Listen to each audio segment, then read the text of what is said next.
بسم اللہ الرحمن الرحیم۔ السلام علیکم ورحمۃ اللہ وبرکاتہ۔ آج کی یہ ہماری ویڈیو کرپٹو کرنسی حلال ہے یا حرام، اس سیریز کی دوسری ویڈیو ہے، اور انشاءاللہ تعالی اس سیریز میں مختلف قسم کی ویڈیوز وقت کے ساتھ ساتھ چلتی رہیں گی۔ آج کی جو ہماری ویڈیو ہے اس میں نے دو ایشوز کے بارے میں بات کرنی ہے، دو ایسے رویوں کے بارے میں بات کرنی ہے جو ہمیں اس موضوع پر پڑھنے سے، سمجھنے سے، سننے سے روکتے ہیں۔ تو اس حوالے سے آج کی اس ویڈیو میں ہم کچھ انشاءاللہ بات کریں گے۔ ان میں پہلا ایشو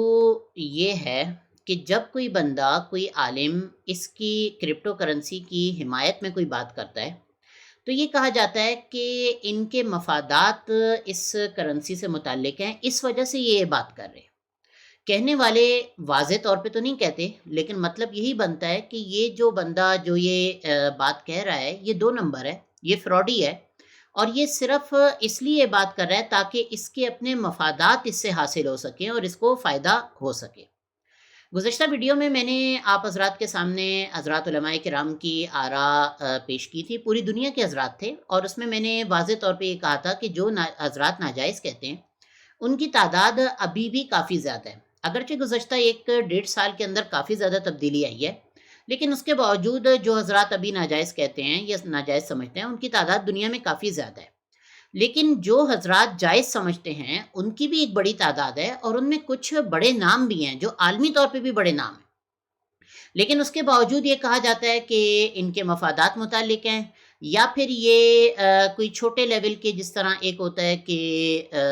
ڈاکٹرز میں آپ کہہ لیں کہ گلی محلے کا ایک ڈاکٹر ہوتا ہے، ایک بڑے ہاسپٹل میں بیٹھنے والا ڈاکٹر ہوتا ہے، تو یوں ظاہر کیا جاتا ہے کہ یہ ایک گلی محلے کے ڈاکٹر کی طرح ایک گلی محلے کے عالم ہیں، اور یہ جو ہے نا یہ بات کر رہے ہیں۔ اس سے ہوتا کیا ہے، دیکھیں، یہ چیز جو ظاہر کی جاتی ہے یہ عموماً ایک عام آدمی کے سامنے ظاہر کی جاتی ہے، ایک ایسا آدمی جو بالکل نیوٹرل ہو، اس کے سامنے یہ بات کی جاتی ہے تاکہ وہ جا کے اس بات کو اول تو سنے نہیں، اور اگر وہ سنے تو اس مائنڈ سیٹ کے ساتھ سنے کہ یار یہ بندہ جو یہ کہہ رہا ہے یہ اپنے فائدے کی وجہ سے یہ بات کر رہا ہے۔ تو ایک یوں کہہ لیں کہ بڑے افسوس والی بات ہوتی ہے۔ میرے بارے میں کوئی کہے، مجھے کوئی اتنا مسئلہ نہیں ہے، میں 2016 سے اس ریسرچ سے وابستہ ہوں، اور اس وقت میں طالب علم تھا، اور اس کے بعد جب میں دارالفتہ میں بھی تھا تو 2020 تک میری کوئی ٹریڈ وغیرہ سے کسی چیز سے میرا تعلق نہیں تھا، صرف ریسرچ تھی، اور ریسرچ کے لیے کچھ چیزیں جو آزمانے کی ہوتی ہیں وہ میں ان کا جو ہے نا استعمال کرتا تھا۔ تو میرے بارے میں لوگوں نے یہ تک کہا کہ اس کے پاس اپنے بٹ کوائن ہے، اس لیے جو ہے نا یہ اس کو جائز کہنے کی باتیں کر رہا ہے، یہ بھی کہا کہ اس کو باہر کی جو کمپنیاں ہیں وہ کمیشن جو ہے نا اس کو دیتی ہیں، اور مجھے کبھی اس کی کوئی اتنی خاص پرواہ نہیں ہوئی، بلکہ ہم دوست تو اس پہ، اور اگر آپ سوشل میڈیا پہ میرے ساتھ رہے ہوں تو سوشل میڈیا پہ اوپنلی بھی جو ہے نا اس کے اوپر ہم بطور مذاق جو ہے نا اس کا ذکر کرتے ہیں۔ لیکن جو حضرات علماء کرام ہیں جن کی تحقیق ہے ان کے بارے میں اس طرح کی بات کرنا یہ انتہائی نامناسب چیز ہے۔ اب اس کا یہ جو خیال ہے، اس کا اوریجن، اس کا ماخذ، اس کا سورس کیا ہے؟ تو اس کا سورس ایک ہمارے ایک ڈاکٹر صاحب ہیں، ڈاکٹر مبشر حسین رحمانی صاحب، جو آئرلینڈ میں ہوتے ہیں، اور کمپیوٹر سائنس کے اچھے ماہرین میں ان کا شمار ہوتا ہے، بلکہ یوں کہنا چاہیے کہ ٹاپ کے ماہرین میں ان کا شمار ہوتا ہے، اور اللہ پاک نے ان کو اپنی فیلڈ کے اندر کافی اچھی صلاحیت دی ہے، موسٹ سائٹڈ پرسنز میں سے ایک ہیں، ان کے بہت زیادہ حوالہ دیا جاتا ہے۔ تو اس کا جو ماخذ ہے وہ ان کی تحاریر میں سے آیا ہے۔ ڈاکٹر صاحب، ڈاکٹر مبشر رحمانی صاحب، میں ان کا احترام کرتا ہوں، وہ کرپٹو کرنسی کو درست نہیں سمجھتے، وہ اس کے خلاف ہیں، اور مجھ سے لوگ پوچھتے بھی ہیں کہ جب کمپیوٹر ٹیکنالوجی، کمپیوٹر سائنس کے اتنا بڑا ماہر اس کو یہ کہہ رہا ہے کہ یہ صحیح نہیں ہے، تو آپ کیسے کہتے ہیں کہ یہ صحیح ہے؟ تو میں عرض یہی کرتا ہوں کہ بھائی اس کا تعلق صرف کمپیوٹر سائنس سے نہیں ہے، کمپیوٹر سے تو اس کا تعلق اتنا ہے کہ یہ کمپیوٹر میں موجود بلاک چین ٹیکنالوجی پہ چلتی ہے۔ اس کے علاوہ پھر جو باقی چیزیں ہیں ان کا تعلق اکنامکس سے ہے، جو مسائل ہیں ان کا تعلق فکس سے ہے، اور اس طرح کی چیزوں سے جو دنیا میں قوانین بن رہے ہیں ان کا تعلق لا سے ہے۔ تو یہ ساری جو چیزیں ہیں یہ تو ظاہر سی بات ہے ڈاکٹر صاحب کی فیلڈ نہیں ہے۔ تو ڈاکٹر صاحب نے اس حوالے سے کئی تحریر لکھی ہیں، اور ان میں سے ایک تحریر جو ابھی آپ حضرات کے سامنے یہاں پر اسکرین پر آ رہی ہے، یہ کرپٹو کرنسی اور علماء کرام کے اختلاف کے حوالے سے انہوں نے امت اخبار میں لکھی تھی۔ دوسرا اس کا حصہ ہے، پہلے حصے کے اندر انہوں نے مختلف مطلب ایک گفتگو کی تھی۔ دوسرے حصے میں انہوں نے کہا کہ سب سے پہلے ان حضرات کا ذکر کیا جو کرپٹو کرنسی کو ناجائز سمجھتے ہیں، اور ان میں کچھ مدارس کا ذکر کیا ہے، جامعہ احمدیہ، جامعہ رحمانیہ، جامعہ خیر المدارس، جامعہ خلفائے راشدین، دارالفتہ جامعہ مدنیہ جدید وغیرہ مختلف مدارس کا ذکر کیا۔ میں نے بھی گزشتہ جو ہماری ویڈیو تھی اس کے اندر ذکر کیا تھا کہ زیادہ تر حضرات یہاں کے ابھی تک اس کو ناجائز سمجھتے ہیں۔ البتہ یہاں پہ ایک چھوٹی سی چیز ذہن میں رکھنی چاہیے، ڈاکٹر صاحب کا طریقہ کار کیا ہوتا ہے کہ ڈاکٹر صاحب ایک سوال نامہ لکھتے ہیں جو کہ کئی صفحات پر مشتمل ہوتا ہے، اور اس میں وہ اپنی مہارت کو بروئے کار لاتے ہوئے وہ ایک پورا سینیریو بناتے ہیں، اور وہ سینیریو بنا کے جو ہے نا وہ دارالفتہ میں بھیجتے ہیں۔ تو جب دارالفتہ دیکھتا ہے کہ کمپیوٹر ٹیکنالوجی کے ایک ماہر کی طرف سے یہ چیز لکھی ہوئی آئی ہے، تو ظاہر سی بات ہے دارالفتہ کا جو فتویٰ ہوتا ہے وہ اسی حساب سے ہوتا ہے۔ فتاویٰ بھی انشاءاللہ تعالیٰ ہم بات کریں گے، اس میں فقہی دلائل وغیرہ بھی ہوتے ہیں، ہم فقہی دلائل کے اوپر بھی جائیں گے، اور جو دنیاوی ان کے حساب سے جو بھی چیزیں ہیں ان پہ بھی جو ہے نا ہم انشاءاللہ تعالیٰ بات کریں گے۔ تو یہاں پہ انہوں نے ان دارالفتہ کا ذکر کیا، پھر اس کے بعد جو ہے نا یہ کہا کہ جائز قرار دینے والے چند صاحبان علم کے جو ہے نا فقہی قواعد پیش کرتے ہیں، اور مختلف حضرات کے انہوں نے وہ ذکر کیے ہیں، اور اس اسٹائل سے ذکر کیے ہیں کہ پڑھنے والے کو یہ احساس ہو کہ بھئی ان کا کوئی اتنی مہارت نہیں ہے اور کچھ اتنا نہیں، حتیٰ کہ استاذ محترم مفتی ارشاد احمد اعجاز صاحب کے بارے میں ذکر کیا ہے کہ 93 میں درس نظامی کیا، 96 میں مفتی کا کورس کیا، اور پھر اس کے بعد MBA فائنینس وغیرہ کیا، پھر PhD کیا، صحیح ہے۔ تو یہ ان کے سال جو ہے نا خاص طور پر انہوں نے کر کے ذکر کیے۔ اب اس کے بعد نیچے جا کے جو ہے نا سب سے پہلے یہ ایک بات کہتے ہیں کہ اب یہاں پہ ہم نے دونوں کے وہ پیش کر دیے ہیں، علمی تحقیقی تدریسی اور فقہی قواعد، اور اس کے بعد ہم قارئین سے گزارش کریں گے کہ وہ دونوں جانب کے علماء کرام کے قواعد کا تقابل فرما لیں۔ لیکن سب سے پہلی بات تو یہ، اگرچہ آج کے ویڈیو میں جو ہے نا اس ایشو پہ ہم نے بات نہیں کرنی تھی، لیکن سب سے پہلی بات مختصر سی بات کر لیتے ہیں۔ سب سے پہلی بات یہ کہ جب دو عالم ہوتے ہیں تو ان میں یہ نہیں دیکھا جاتا کہ یہ عالم دوسرے عالم سے عمر میں یا علم میں یا وقت میں کتنا چھوٹا ہے۔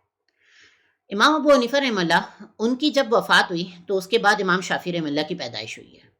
تو امام شافعی رحمہ اللہ کا پورا ایک شوافے کا مسلک ہے، ان کے اپنے دلائل ہیں، ساری چیزیں ان کی اپنی جگہ پر ہیں،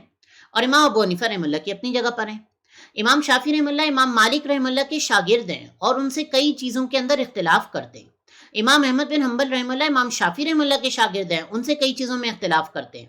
احناف میں امام ابو حنیفہ رحمہ اللہ کے امام ابو یوسف رحمہ اللہ، امام محمد رحمہ اللہ، امام ظفر رحمہ اللہ، یہ ان کے شاگرد ہیں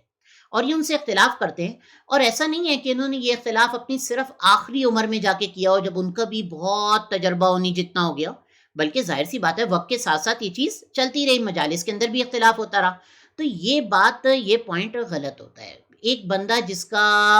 فقہی اس میں ایک اتنا تجربہ ہے کہ اس کا جو ہے نا مسائل سے وابستگی رہی ہے، اس کو فتویٰ دینا آتا ہے، اس کو چیزوں کا معلوم ہے، تو پھر اس کے بعد اس کی رائے کچھ بھی ہو سکتی ہے۔ ایسا نہیں ہے کہ اس کی رائے وہ جو دوسرا بندہ جس کی زیادہ ہوگی اس کی موافقت میں ہی ہوگی، اگر مخالفت میں ہوگی تو غلط ہوگی۔ تو یہ چیز غلط ہے۔ پھر دوسری بات یہاں پر جو انہوں نے کی، تو انہوں نے یہ کہا کہ پہلی بنیادی وجہ یہ ہے کہ جو صاحبان علم کرپٹو کرنسی کے جواز کے قائل ہیں وہ کرپٹو مارکیٹ سے کسی نہ کسی طرح وابستہ ہیں۔ مثلاً کچھ نے کرپٹو کرنسی کے نظام کو مستحکم کرنے کے لیے کمپنیاں بنائی ہوئی ہیں، دیگر حضرات کرپٹو کرنسی کے ٹریڈنگ کے طریقہ کار سکھاتے ہیں، کورسز کرواتے ہیں، کچھ نے ٹیلی گرام چینل بنائے ہوئے ہیں وغیرہ وغیرہ، انہوں نے مختلف وہ ذکر کیے۔ اور آخر میں کہتے ہیں کہ پوری دنیا میں یہ بات تسلیم شدہ ہے کہ جب مفادات کا ٹکراؤ، کانفلکٹ آف انٹرسٹ ہوتا ہے تو پروفیشنلزم کا پاس رکھتے ہوئے لوگ خود ہی ایسی چیزوں سے دستبردار ہو جاتے ہیں۔ یہ چیز ہمارے بہت سے حضرات مفتیان کرام بھی لے چلے، علماء کرام بھی لے چلے، اور اکثر جو ہے نا مجھے عام لوگ بھی کہہ رہے ہوتے ہیں، یہ بھی کہہ رہے ہوتے ہیں بھئی آپ لوگوں کے مفادات جو ہے نا اس سے وابستہ ہیں۔ کیا واقعی دنیا میں ایسا ہوتا ہے کہ کانفلکٹ آف انٹرسٹ جہاں پر ہو وہاں پہ جو ہے نا لوگ سامنے والے کی بات مانتے نہیں ہیں؟ یہ بات بالکل غلط ہے۔ کچھ جگہوں پہ ایسا ہوتا ہے جہاں پہ اس قسم کا کوئی ابہام موجود ہوتا ہے، ورنہ یہ بات دنیاوی لحاظ سے بھی غلط ہے اور دینی لحاظ سے بھی غلط ہے۔ دنیاوی لحاظ سے میں ایک مثال دوں، یہ جو کمپنیز ہوتی ہیں، میڈیسن کمپنیز ہوتی ہیں، یہ مختلف جو میڈیسن اسپیشلسٹ ہوتے ہیں، جو ڈاکٹر ہوتے ہیں، ان کو یہ باقاعدہ سیلری کے اوپر رکھتی ہیں کہ آپ میڈیسن کے اوپر ریسرچ کریں۔ تو اب ہم کیا یہ کہیں گے کہ یہ جو ریسرچ کر کے اس نے میڈیسن بنائی ہے، چونکہ اس کو پیسے مل رہے تھے لہٰذا یہ کانفلکٹ آف انٹرسٹ ہے، اور اس میڈیسن کا جو ہے نا اس بیماری کے اندر کوئی خاص تعلق نہیں ہے، یہ تو بس اس نے جو ہے نا اس لیے کہ اس کو پیسے ملنے چاہیے اس نے جو ہے نا یہ ریسرچ کی ہے۔ کیا ہم یہ بات کہہ سکتے ہیں؟ ظاہر سی بات ہے یہ بات نہیں کی جا سکتی۔ دینی لحاظ سے اگر دیکھا جائے، ایک شخص یا یوں کہہ لیں کہ ایک مدرسہ ہے اور مدرسے میں ہم جانتے ہیں کہ مدرسے میں عام حالات میں زکوٰۃ نہیں لگ سکتی، اس کا طریقہ کار ہوتا ہے۔ تو مدرسے کے محتمم صاحب جو ہے نا وہ دارالفتہ میں جاتے ہیں اور دارالفتہ میں جا کے مفتی صاحب سے پوچھتے ہیں کہ میں لوگ میرے پاس آتے ہیں زکوٰۃ دینے کے لیے، تو میں لوگوں سے زکوٰۃ کیسے لے سکتا ہوں؟ تو مفتی صاحب ان کو طریقہ بتاتے ہیں کہ بھئی آپ اس طریقے سے زکوٰۃ لے سکتے ہیں کہ آپ طلبہ کی طرف سے جو ہے نا وکیل بن جائیں گے، وصول کریں گے، وغیرہ وغیرہ مختلف طریقے ہوتے ہیں۔ ہمارے یہاں ایک تو مسئلہ یہ بھی ہے کہ جو ایک ہیلے کا لفظ ہوتا ہے وہ جب بولا جاتا ہے تو اردو والا ہیلا سمجھا جاتا ہے۔ اردو میں ہیلا کہتے ہیں کسی مکر کو، فریب کو، اور عربی میں جو ہیلا استعمال ہوتا ہے اس کا مطلب یہ ہوتا ہے کہ ایک کام جو غلط طریقے سے ہو رہا تھا آپ نے اس کا طریقہ صحیح کر لیا، تو اس کے صحیح طریقے کو جو ہے نا وہ ہیلا کہا جاتا ہے۔ تو مفتی صاحب جو ہے نا ان کو طریقہ بتاتے ہیں کہ بھئی یہ غلط طریقے سے، یہ تو بات غلط ہے، آپ ایک کام کریں کہ سامنے والا بندہ مستحق کو دینے کے لیے آیا ہے، مستحق آپ کے یہاں پہ طلبہ ہیں، آپ طلبہ کی طرف سے وکیل بن کے وصول کریں، طلبہ کے اوپر خرچ کریں۔ مفتی صاحب کو تنخواہ کہاں سے ملتی ہے؟ اسی مدرسے سے ملتی ہے، اور اس کے اندر وہ زکوٰۃ اس کا بھی حصہ ہوتا ہے۔ کیا ہم یہ کہیں گے کہ یہ کانفلکٹ آف انٹرسٹ ہے؟ اسی طریقے سے کئی مسائل ہیں اسلامک بینکنگ کے اندر، دیکھ لیں آپ، اسلامک بینکنگ میں جو حضرات شریعہ ایڈوائزر ہیں تو ان کو ویسے تو ان کا جو بینکنگ کے اوپر بینک کے اوپر جو ان کا کنٹرول ہوتا ہے وہ اسٹیٹ بینک کی طرف سے ہوتا ہے، ان کو اتھارٹی ملی ہوتی ہے، لیکن جو ان کی سیلری جو پے کرتا ہے وہ تو بینک پے کرتا ہے، پھر ہم کہیں گے کہ کانفلکٹ آف انٹرسٹ ہے؟ تو یہ چیز نہ شرعاً درست ہے اور نہ یہ چیز دنیاوی طور پہ درست ہے۔ امام ابو یوسف رحم اللہ یہ قاضی القضات تھے خلیفہ ہارون الرشید کے دور میں۔ یہاں پہ جس طرح انہوں نے لکھا ہے کہ بھئی مفادات کا ٹکراؤ، کانفلکٹ آف انٹرسٹ ہوتا ہے وغیرہ، اور صاحبان علم اپنے ذاتی مفادات وابستہ ہیں تو کیسے کرپٹو کرنسی کے خلاف بات، دیکھیں کتنی بڑی بات کی ہے امام ابو یوسف رحم اللہ۔ یہ ہارون الرشید خلیفہ کے دور میں قاضی القضات تھے، یعنی چیف جسٹس تھے اس زمانے کے حساب سے، اور انہوں نے کتاب الخراج لکھی ہے جس کے شروع میں یہ لکھتے ہیں کہ خلیفہ نے جو ہے نا، غالباً ہارون الرشید ہی تھا، اس کے شروع میں لکھتے ہیں کہ خلیفہ نے مجھے کہا تھا کہ جو ہے نا مجھے کوئی ایسی جو ہے نا وہ لکھ کے دو تاکہ اس کے اندر میری رہنمائی ہو کہ میں کس طریقے سے جو ہے نا دین کے مطابق عمل کروں گا۔ ہم یہ کہہ سکتے ہیں کہ امام ابو یوسف رحم اللہ، قاضی ابو یوسف رحم اللہ نے اس کتاب کے اندر 2 نمبری کی ہوگی، چونکہ خلیفہ سے جو ہے نا وہ سیلری لیا کرتے تھے، وہ خلیفہ کے ماتحت تھے۔ کیا یہ بات کہنا پاسبل ہے؟ تو میرے بھائی یہ جو کانفلکٹ آف انٹرسٹ کا جو ایک کہہ لیں کہ ہوا بنایا جا رہا ہے، تو یہ چیز ماضی سے، زمانہ ماضی سے یہ چیز درست نہیں ہے، ایسا نہیں ہوا کرتا۔ اب ایک بندہ ہے اور وہ ایک چیز کو اگر وہ جائز سمجھتا ہے تو آخر وہ اس کے کاروبار سے وابستہ کیوں نہیں ہوگا؟ ویسے میں نے ایک مرتبہ اپنے دوستوں سے یہ سوال بھی کیا تھا کہ اچھا چلو بالفرض میں یہ مان لیتا ہوں کہ بھئی میرے پاس 4 5 8 10 بٹ کوئن جو ہے نا میرے پاس موجود ہیں، تو بٹ کوئن کی مارکیٹ تو ویسے بھی عالمی ہے، مجھے اس کو جائز کہنے کی ضرورت ہی کیا ہے لوگوں کے اندر؟ میں تو ویسے ہی جا کے اس چیز کو جو ہے نا بیچ لوں گا، اس بنیاد پہ جو ہے نا مجھے جائز کہنے کی ضرورت کیا ہے؟ 2021 سے پہلے تک میں نے کوئی کورس نہیں کروایا تھا، میں نے کوئی باقاعدہ ویڈیو اس طرح نہیں بنائی تھی، یونیورسٹیز میں جو سیشنز ہوتے تھے میں ان میں جو ہے نا ذکر کرتا تھا، میں سوشل میڈیا کے اوپر ظاہر سی باتیں لکھتا تھا، تو اس کے اندر مجھے کہیں پہ پیمنٹ نہیں ہو رہی تھی، تو میں کیوں جو ہے نا یہ کام کرتا؟ تو یہ ایک خام و خواہ کا ہوا بنایا گیا۔ اور یہاں پہ اگر آپ دیکھیں تو کیسا زبردست انہوں نے بات کی ہے کہ عوام الناس پر بھی یہ ذمہ داری عائد ہوتی ہے کہ وہ ایسے صاحبان علم سے مسئلہ ہی معلوم نہ کریں جن کے مفادات کرپٹو کرنسی سے وابستہ ہوں۔ مسئلہ معلوم نہ کریں، ٹھیک ہے، اس میں کوئی مسئلہ نہیں ہے، ایشو نہیں ہے، لیکن بات یہ ہے کہ یہ بات غلط ہے، غلط بات جو ہے نا وہ اپنی جگہ پہ غلط ہی ہوا کرتی ہے۔ تو یہ پہلا ایشو تھا۔ دوسرا ایشو یا دوسرا رویہ جو اس چیز پر تحقیق سے روکتا ہے وہ جمہوریت کا رویہ ہے۔ کہا یہ جاتا ہے کہ دیکھیں جمہور علماء کرام اس مسئلے میں کیا کہتے ہیں، آپ کو اس کے مطابق عمل کرنا چاہیے۔ کیا دینی مسائل میں واقعی ایسے ہوا کرتا ہے کہ جمہور علماء کرام کا مسئلہ دیکھا جاتا ہے؟ ہم اس کے لیے ماضی میں چلے جاتے ہیں، ماضی میں جا کے دیکھ لیتے ہیں۔ مسرت المسرات کے نام سے حضرات علماء کرام جانتے ہوں گے، اونٹنے کے دودھ کا اور بکری اونٹنے کے دودھ وغیرہ کا، اور اس میں دھوکے کا ایک مسئلہ ہے۔ اس میں امام ابو حنیفہ رحم اللہ کا جو قول ہے، امام ابو حنیفہ رحم اللہ کی جو رائے ہے وہ جمہور کے بالکل خلاف ہے، اور صرف جمہور کے خلاف نہیں ہے بلکہ امام ابو حنیفہ رحم اللہ کی جو مطلب جن سے وہ زیادہ تر اپنا وہ لکھتے ہیں، حضرت عبداللہ بن مسعود رضی اللہ تعالیٰ عنہ، تو ان کی رائے کے بھی جو ہے نا خلاف ہے، اور دیگر بعض حضرات صحابہ کرام رضی اللہ تعالیٰ عنہ کی آراء کی بھی خلاف ہے۔ تو کیا وہاں پہ جو ہے نا یہ سمجھا جائے گا کہ یہ جمہور کے خلاف ہونے کی وجہ سے جو ہے نا یہ مسلک درست نہیں ہے؟ کیا 1400 سال میں، 1300 سال کہہ لیں، اس 1300 سال کے عرصے کے اندر کیا اس بنیاد پہ کسی نے سمجھا ہے اس کو؟ اسی طرح امام شافعی رحمہ اللہ کی کئی جگہ پہ آراء مختلف ہیں، امام مالک رحمہ اللہ کی رائے مختلف ہے، بلکہ امام مالک رحمہ اللہ کا فقہ کا پورا ایک اصول ہی مختلف ہے اجماع اہل مدینہ کا. تو کیا اس پہ جمہور کی رائے ہونے کی بنیاد پہ اس کے خلاف جو ہے نا کسی نے وہ لیا ہے؟ تو یہ بات ہی غلط ہے. اگر ہم گزشتہ چند سالوں میں دیکھیں، 20-30 سال 40 سال کے اس میں دیکھیں، تو حضرت شیخ الاسلام صاحب دامت برکاتہم کا جو اسلامک بینکاری کے اوپر موقف تھا، تو اس موقف کے خلاف تھے جمہور علماء کرام اس وقت، اور اس پہ باقاعدہ کتابیں جو ہے نا لکھی گئی تھیں، باقاعدہ اس کے اوپر یہ لکھا گیا تھا کہ بھئی یہ جمہور کے جو ہے نا اس کے رائے کے جو ہے نا خلاف ہے. پھر اس سے کیا ہوا؟ کیا وہ رائے غلط ہو گئی؟ کیا آج اس رائے کے اوپر جو ہے نا کوئی عمل نہیں کرتا؟ تو یہ بات ہی غلط ہے. دینی مسائل کے اندر جمہوریت نہیں ہوا کرتی. یہ کوئی سیاسی سسٹم نہیں چل رہا کہ اس میں ووٹنگ ڈالی جائے گی اور ووٹنگ ڈال کے جو ہے نا جو جمہور ہوں گے اس کی جو ہے نا بات قبول کی جائے گی. تو دینی مسائل کے اندر اس طریقے سے نہیں ہوا کرتا. ہاں، اس میں جو بندہ رائے دے رہا ہے وہ بندہ اس کو اس فیلڈ سے وابستگی ہونی چاہیے، اس فیلڈ کا اس کو علم ہونا چاہیے، اس فیلڈ کا اس کو ضرورت کے مطابق تجربہ ہونا چاہیے، اس فیلڈ کی اس کو کچھ گہرائی پتہ ہونی چاہیے، پھر وہ اس کے بعد اپنی رائے دے رہا ہو. ہاں، ادھر ادھر سے کوئی اگر اٹھ کے آ جاتا ہے اور آ کے بولتا ہے میں جو نا فلاں چیز پہ اختلاف رکھتا ہوں، یہ رکھتا ہوں، اور خود جو ہے نا وہ ذاتی طور پہ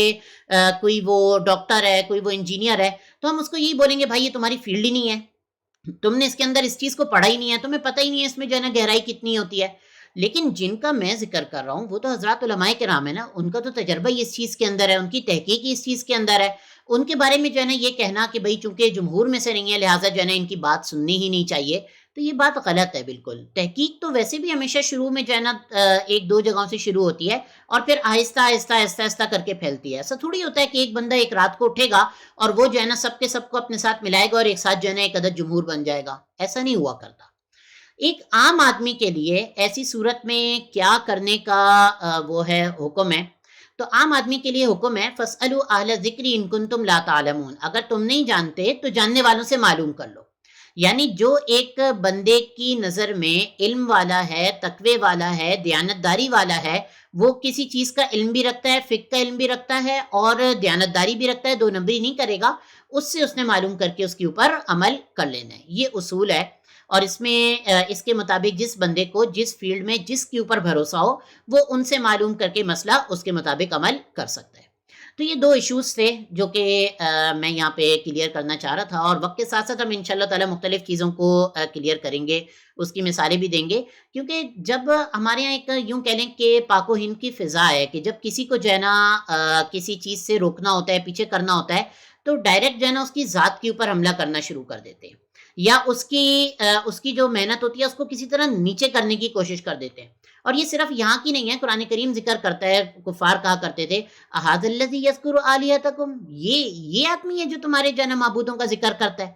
تو ایسی اس میں اس بات کو جو ہے نا کلیئر کرنا، یہ میں سمجھتا ہوں کہ انتہائی ضروری ہے. اگلی ویڈیو میں انشاءاللہ تعالی ملتے ہیں، مزید اسی حوالے سے جو ہے نا اس ٹاپک کے حوالے سے مزید جو ہے نا گفتگو کرتے ہیں. السلام علیکم ورحمۃ اللہ وبرکاتہ.